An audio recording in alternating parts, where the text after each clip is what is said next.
I personally have a vision, and I strongly believe that there is a high potential, especially when we talk about supporting customers with AI.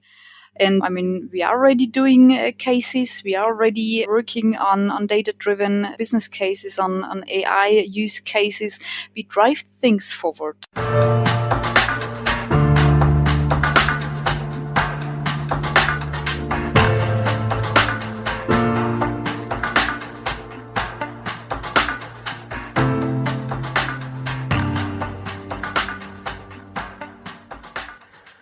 Welcome to a brand new episode of our podcast, Human and AI, Mind, Machines, and the Gradient Descent. Thanks that you tuned in again to listen and to learn. We are Uli and Avery, and we're super excited to welcome our today's genius mind, Marina Kinschel. She's the new segment head and vice president for customer service and factory automation at Digital Industries. Marina is a digital leader that enables both the passion for data-driven business models and the addiction to chocolate. Yummy. So let's get it started. Marina, it's great to connect to you today. So where do we catch you at the moment? And for sure, one thing I have to ask up front, what do you prefer? Is it snowboarding, carving, or mono skiing? Hello, Aubrey. Hello, Uli. Thank you so much for having me with you today. I'm super excited being our guest and already quite curious on the questions you ask. And yeah, and thanks already, Aubrey, for outing me as a big chocolate lover. Indeed, you're fully right. If there is some more chocolate around, how shall I say? I really can't keep the fingers off of it. So yes, if you know Marina is in the house, please make away the chocolate. This is actually for everyone better. So where do you catch me today? I'm, I think, like quite everyone right now, sitting at home in my home office, where I could finally make it to get a real desk in a separated room. So I kind of got used or settled in a new environment. And yes, this is where I'm sitting right now, looking out of the window over the roofs of Munich and listening carefully to your questions in the podcast. So what's on your foot in the winter? Is it a snowboarder or a carver? Is it the mountain ski or is something different, right? Your roots somehow obviously are in Austria, right? I guess. Yeah, right? So I absolutely. guess, some prototypes need to be, captured here as well, right? Yes, you fully got it. Actually, when I was born already some years ago, let's call it like that, I firstly learned to ski, and second, I learned how to walk. So this answers already your question, Uli. I think I'm quite a good skier, and I also learned how to snowboard a little bit later when I was a teenie, and I thought snowboarding is much cooler than skiing. But finally, I'm back with my skiers again, and of course, there is no better weekend than enjoying some deep, fresh powdered snow with a sunny sky up in the Alps, and being the first on the slopes and setting the path and of course the pace. There you go. Nice. That sounds beautiful. I would love to be skiing right now, but the podcast is also a lot of fun. So your CV already shows that you embrace digitalization on all levels and positions, just everywhere. So can you maybe just quickly describe yourself? Who is Marina and how did your path lead you to Siemens? Of course. Well, I think I can say for myself, I'm a quite curious and open-minded person, and I think this has always brought me to new topics like to digitalization. So doing digitalization stuff like, data-driven business models, or also on a strategic level to set up roadmaps, how to develop departments, countries, and so on a more digital matured level is always something that drove me. Maybe some people would say kind of a growth mindset is the reason for whatever it is. I do it with passion. I really love what I do. And well, I think whenever you do something you really stand for, then the path is, just a logical consequence from things you drive. So actually, I didn't start my career within Siemens. I really have to say that. I'm proud of that because it gave me the opportunity to get some other insights of companies. And the reason why I joined Siemens was firstly because I was looking for a company where I do have the potential to go somewhere abroad. So this was firstly my biggest wish, to live some years in totally different countries and cultures and continents. So this was, for example, one of my main reasons why I joined Siemens. The second one was that I worked some years in smaller companies, and it was very often my task, my job, to design and implement structures. And I experienced many times borders, because if you're working in smaller companies, the big advantage is you get a very early, quite fast, very broad scope of responsibility. But that also means, your development phase comes quite early to an end. So therefore, for me, the big advantage with Siemens was that I thought from an external perspective, there must work so many super smart people. They do. They do, indeed. I mean, look at you, Uli, look at you, Aubrey.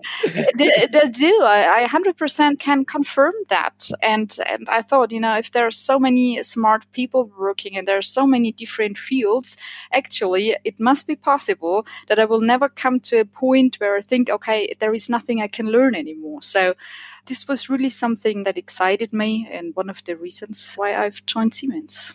So the people and all the opportunities in combination with the cool technological stuff we do and the broad field of our products.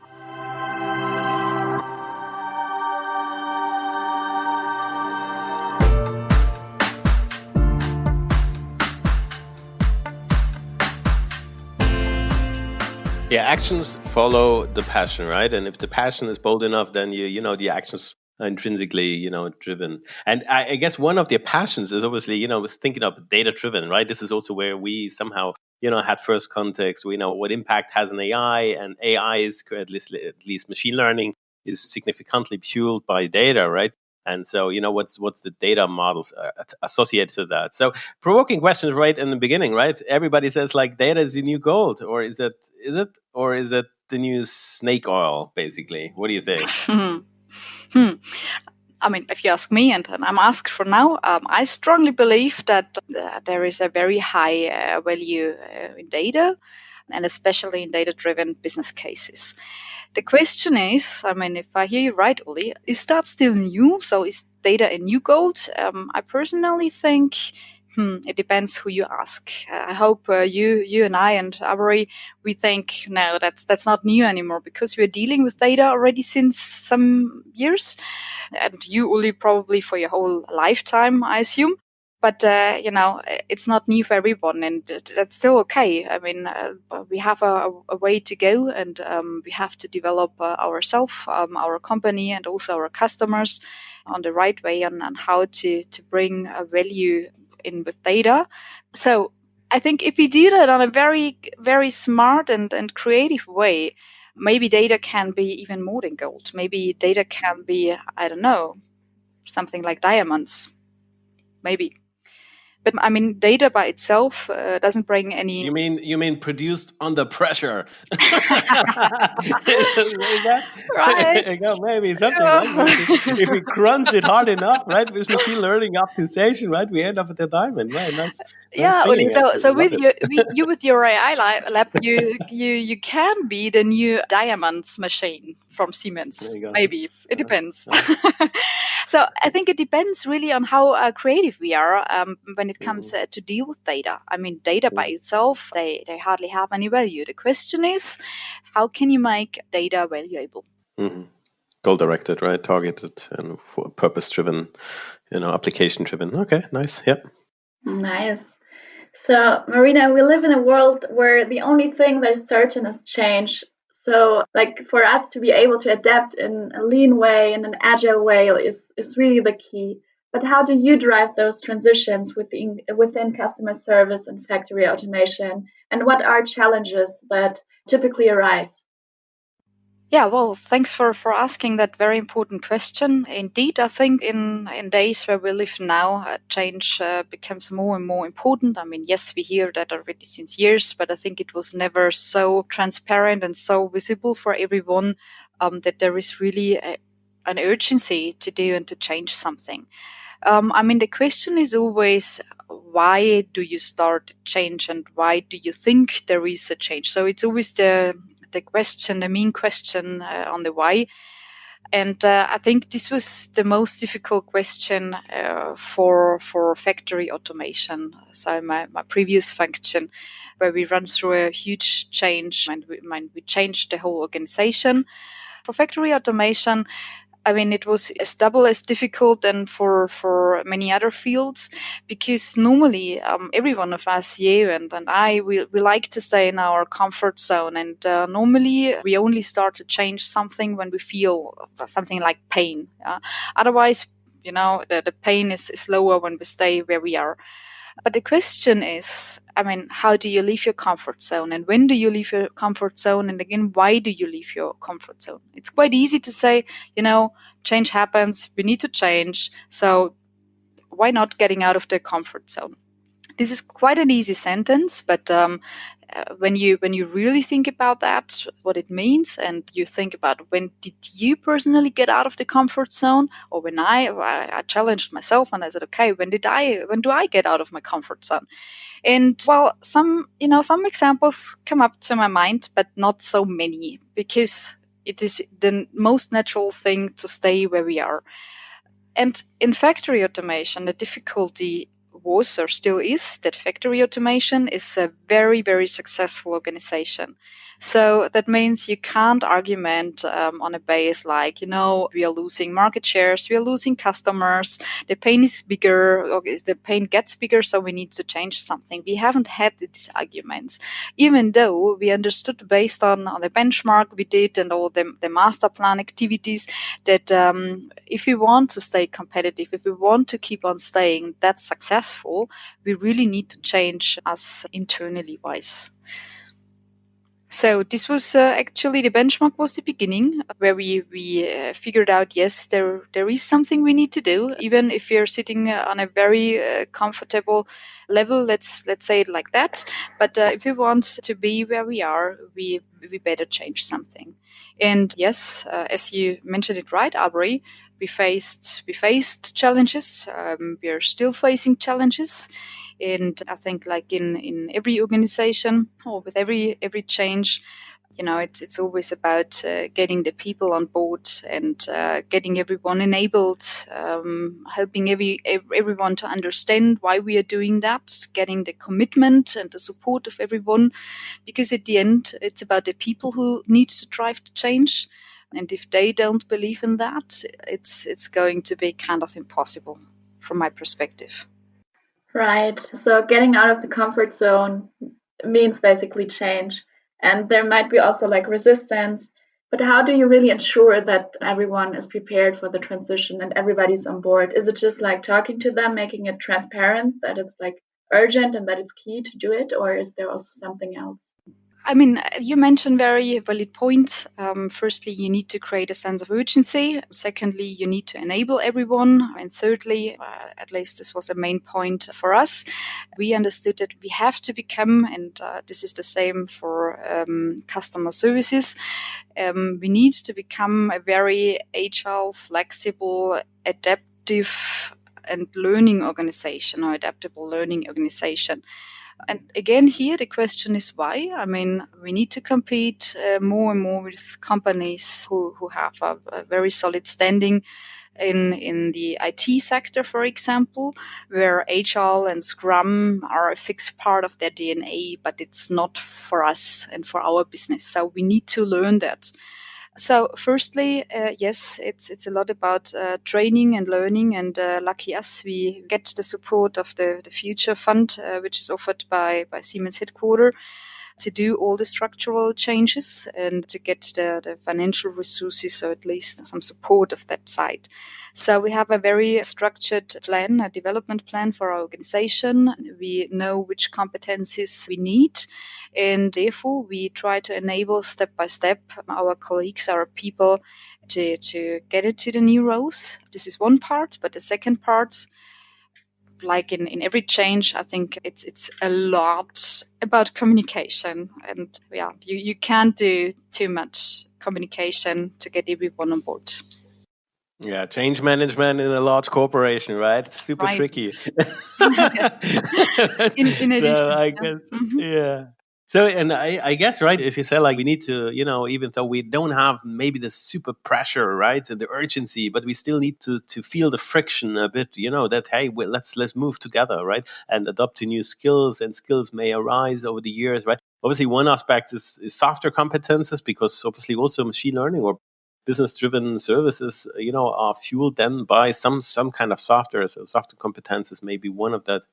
If you look in your position, what's the role of data driven insights, AI, machine learning in customer service or factory automation? What was the role there? And maybe also, where does service need to go? Maybe, because as you know in your position, and say like, hey, let's drive the change all together. Do you see any direction where you see like, hey, this is where service needs to go, and this is how business driven and data driven businesses can support and will be enabling there? Yep, of course. I mean, that's a super exciting question. I personally have a vision, and I strongly believe that there is a high potential, especially when we talk about supporting customers with AI. And I mean, we are already doing cases. We are already working on data-driven business cases, on AI use cases. We drive things forward. I mean, this is something we do internally wise. But we also, of course, say that there has been a substantial increase also from our customer desires for self-optimization or self-optimizing plans. So this is the other part. I mean, the pressure is not only on us, it's also on the customer side, and we need to support them also by developing their products. So yes, I strongly believe there is a huge potential, and we are already doing super great stuff with the data and predictive services, data driven services, also with machine learning algorithms. So we are heading in the right direction. I see a lot of things and ideas coming up, and I also see there is still a lot to do, which totally excites me that I can be a part of setting the pace and the direction together with the team. Therefore, Yeah, awesome. And there's so many initiatives. You mentioned the Zukunftsfonds, the Innovation Fund. Now, currently, the way they have this crowdsourcing innovation. So many instruments actually are there in the corporates that Wakium pros. But speaking of crazy ideas, if you look a bit of crazy ideas outside the world, right, outside the corporate, cosmos, what was the last time you said like, so what the heck, what that's kind of a mind blowing thing, and curious where that leads from. So is there any event you or breakthrough you see like this captured your attention significantly? definitely, there are many things around what I personally see totally as mind blowing. I mean, Uli, I would like would like to get back to one of our talks we had, and I mean, you totally inspired me with the content and the discussion we had about the circular economy and the impact of AI on that. So this is something where I think, yes, this is mind blowing for me because we also trigger topics like sustainability if we think more in circular economies. Even though I think this is maybe just still a bit far away, but there is a second part which is maybe also still a bit away, but that totally thrills me. I mean, this is amazing. I really have to say I'm a big fan of Elon Musk. It's totally excited what he's doing and the vision he has with his company Neuralink. I mean, for those who you're laughing. You know what they do. I mean, with the chip they put in brains to detect and treat traumas and brain damages. I mean, they're doing the testings right now with pigs, and I'm quite curious when they start with firstly with humans doing that. I mean, this is totally mind blowing, at least from my perspective. I think, it's unbelievable how helpful this could be. Of course, there is always the ethical discussion, and I'm not sure if I would like to have a chip like that in my brain. So, but if I put that aside, just to say, okay, what is mind blowing for me? I think these are definitely two topics. Even though there's much more around, and I mean, we just have to mention the first humanoid robot like Sophia. And did you know that she can already draw as good as an artist? I mean, this is mind blowing either from my perspective. But also internally wise, when we think about back to my role, customer services, I think it's also mind blowing that we are living in a world where we are able that machines train us as people and not the other way around anymore. So yes, these are also examples where I very often think, "Oh my God, yeah, that's really mind blowing. That's crazy. That's really impressive." Yeah, those were crazy examples. So, one of your tasks at Siemens is identifying and creating new data driven business cases. And how would you usually approach that? Well, firstly, I always try to get the right punch of people on the table, because this is for me the base to have a very open minded people from very different functions and fields and backgrounds. But what combines everyone on the table is the passion to create added value, to do something new, and to be part of a next level of digitalization. So it's really about bringing the right people together. And then it depends, at least from the cases we developed, we had different ways of approaching. On one side, for example, we decided, okay, just let's have a session on where are the low-hanging fruits, like where are already data around, and what can we do with the data? Can we combine the existing data with others to create value? Is it just, sometimes the value in data increases tremendously if you put attention on that, like with Facebook, like with TikTok, like with Instagram. I mean, the value of these companies is because they merge data with a lot of attention. And the other thing is, of course, to throw the stone a bit further ahead, to be more innovative, to be more disruptive. And therefore, yes, we try to be very, very bold and maybe crazy, and then really figure out where is the pain of customer, where is the pain of people, and what can we do, and how can we solve the pain with data and existing solutions? How can we create value? So listen to the customers, figuring out what drives them, where is the pain, and how could we be part of the solution.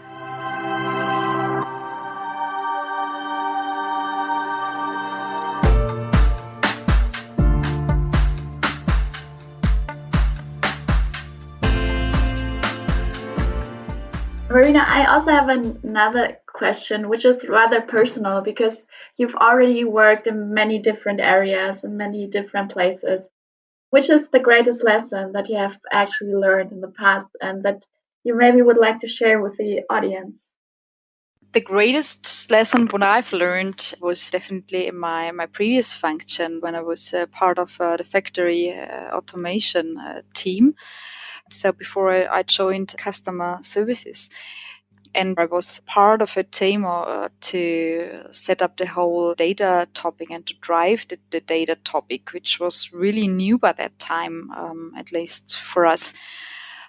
I think the greatest lesson what I've learned was and is that I'm really biased, and I had to remove some bias to be successful when it comes to setting up totally new business models.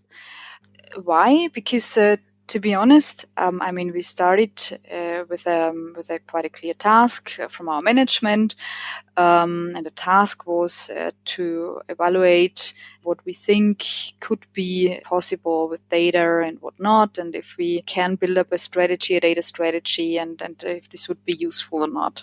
And I think by that time, not so many people believed in the value of the potential of data-driven businesses. And even I, for myself, found myself sometimes in a situation where I realized, for example, in myself in argumentations why things couldn't work or shouldn't work. To make myself totally free of that bias and that barrier I was firstly not aware of is the first step if you really want to reach things. So even there, change starts by yourself. So, I mean, Uli, let's take you as example. How long did it take you to realize your dream of building your own AI lab in a corporate like Siemens?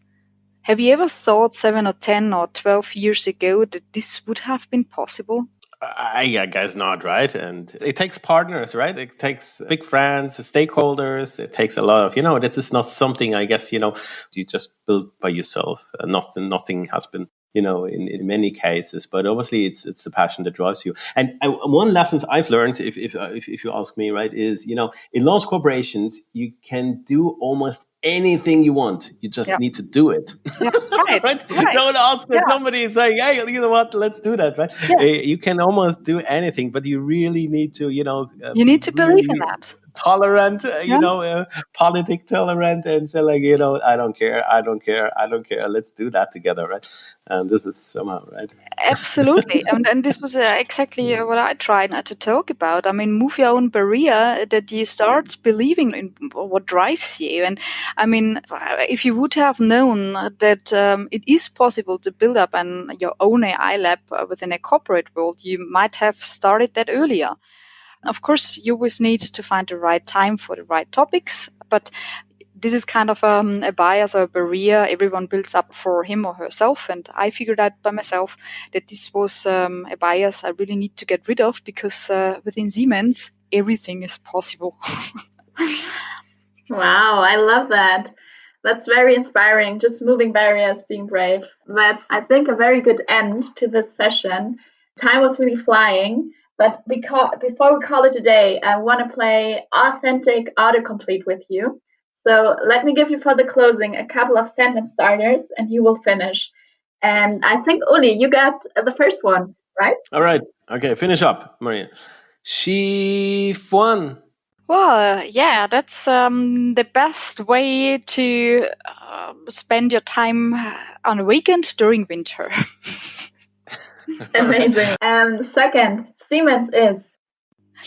Siemens is, for me personally, a company with a very, very high density of super smart people. And as we said, limitless opportunities in points of learning, developing, and also doing really, really cool stuff that matters. Wonderful. Data literacy is. An essential part of a data-driven organization, a key competence for being successful in the digital arena, where Google, Microsoft, and Amazon and others play very big roles.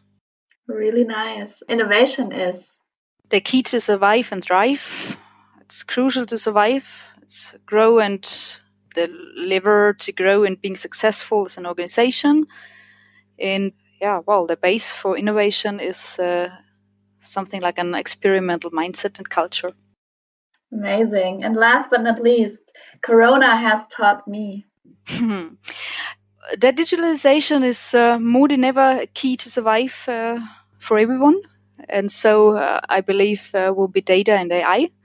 And personally, Corona has taught me that, it's hard to say, but it's really, that's a fact.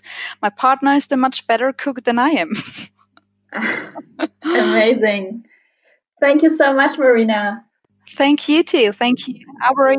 Thank you, Uli. Yeah, thanks so much, Marina, for being you and spending this time with us, right? And a bit of obviously awesome or leibend or gehörst na, das freut me as the maybe non-English speakers know. So it's really appreciate your time. I know you've been super busy and having great challenge also in front of you, but Yes. the more honored we are actually sharing a bit of a time and getting something out of your insights and your view on, the role of machine learning, data-driven aspects in the organizations. And folks out there, stay tuned. There is so much to come. Stay bold, committed, and open-minded. And we hear us definitely at the next Siemens AI podcast. Thanks very much, Marina.